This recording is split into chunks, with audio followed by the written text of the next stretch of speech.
So now let's shift gears. We talked about the origins of this. We've looked at different sectors and how it's affecting us today. Let's get to the fun part. So take out your computers and your crystal balls. We're going to look into the future a little bit. Can you give me two numbers? GDP growth for 2009, 2010. Carlos? I think we basically have about -1 for Canada and basically about a 1.5 increase in 2010. Well, we have a big goose egg for Canadian growth next year.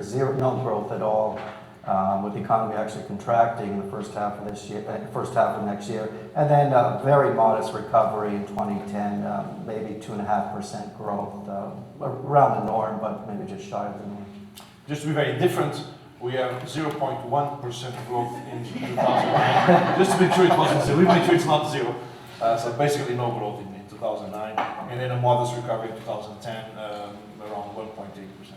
So you're all seeing a recovery of between 1% and 2% by It's very, 2010. it's very modest. 1.8, 2%. That's not much. Yeah, the reality is when you normally come out of slowdowns, it tends to be 4 to 5%. Oh, really? Okay. Okay, so that's the difference. Is we'll come out of it eventually, but even as we come out, it'll be modest. When will we hit the 4 or 5%? 2011, 2012? We'll move to China. Okay.